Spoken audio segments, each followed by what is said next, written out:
What's going on, everybody? My name's Chris, and today I will be talking to you guys a little bit about omphalocele. So, what is an omphalocele? Omphalocele are an abdominal wall defect that results in internal organs, things such as the small and large intestines, liver, and stomach, to protrude through the abdomen and into the umbilical cord. The organs are protected by the peritoneum as they push through the abdomen and into the umbilical cord, and this allows for a small bundle of organs to form outside of the baby's abdomen, and for them to not be harmed as they are protected by the peritoneum and form a kind of sac on the outside of the baby's body. So a little bit about abdominal wall development, as this is what we'll mostly be talking about in regards to omphalocele development. The abdominal wall rises from both somatic and lateral plate mesoderm. The ventral abdominal wall begins to form at some point between week 6 and 7 on average in human fetuses. After week 6, abdominal muscles begin to grow ventrally and caudally, and by doing so they form the infraumbilical wall, and then at some point between weeks 6 and 10, high levels of growth in the dorsal body wall cause the opening in the ventral body wall to close.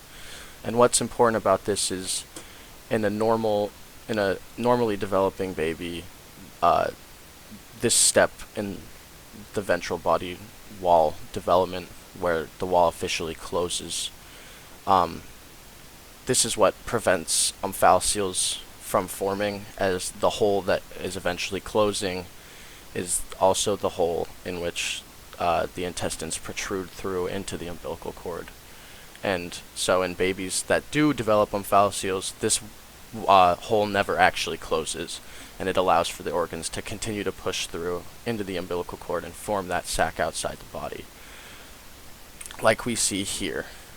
So what you can see here is the intestines have begun to protrude through the abdominal wall, which is shown with this little disc, and into the umbilical cord. And from there they can just continue to protrude through further and further, and they form this little sac on the outside of the baby's body. And we can see it here in ultrasound. This is still a fetus inside of the womb, and you can see that the bowel and the liver, as they've been marked, have protruded through the abdomen into the umbilical cord and formed the omphalocele on the outside of the baby's abdomen. So the question then becomes, well, what causes omphalocele to form? What causes these babies to have the developmental defect that their ventral body wall never fully closes, and that their organs are allowed to protrude through to the outside of their bodies and ultimately form the omphalocele? So there's not a single definitive answer as to what causes babies to develop with an omphalocele. However, over the course of time, a few dominant theories have risen to the front as what may be the cause. And those include the augmented hedgehog signaling pathway, which we've talked about the hedgehog signaling pathway a little bit in class so far. Then familial syndrome formation. There's a lot of, or not a lot, but there's a few examples of families that have certain familial traits that pass down through time, and with one of those being omphalocele development. And then the OEIS complex, which is a little bit more complicated, and I'll talk about in a little while. So augmented hedgehog signaling.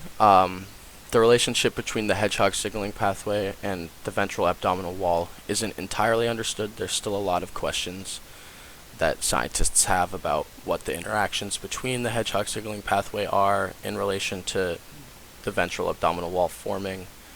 So there's still a lot of questions about how that interaction takes place at all, and on top of that, whether or not changing it affects omphalocele development.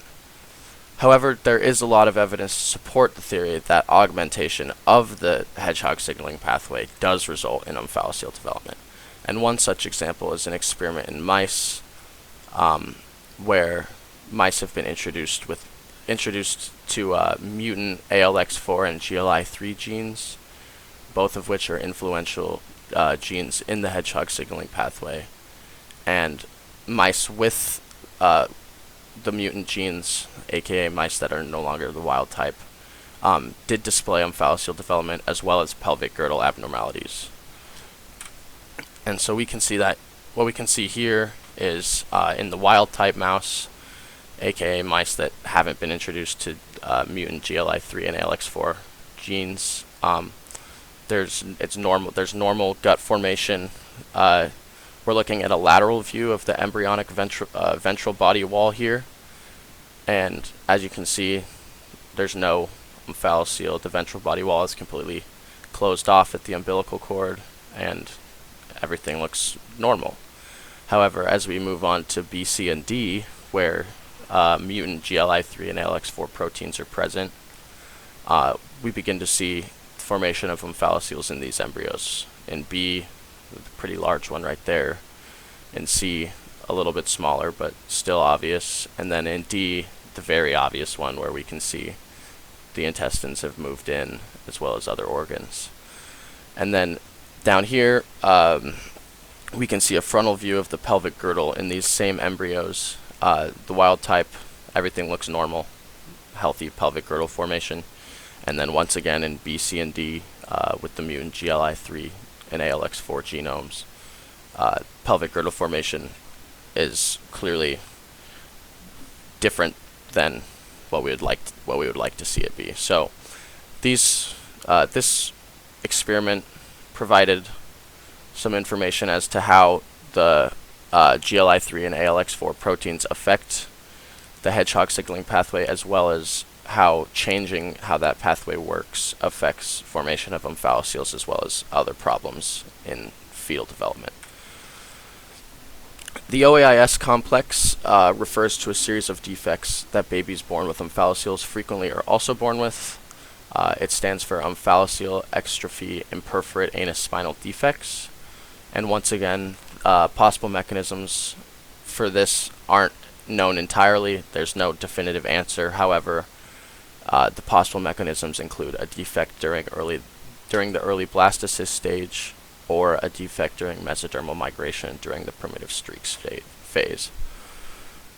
And what scientists have come to learn over the years is that babies born with an omphalocele are oftentimes faced with a number of other birth defects as well, and they are not exclusive to the ones listed above. There's a number of things that these babies are born with that make dealing with an omphalocele that much harder.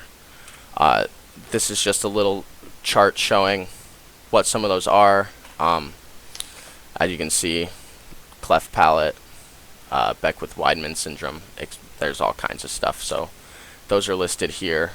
And so yeah, thanks for listening to my talk.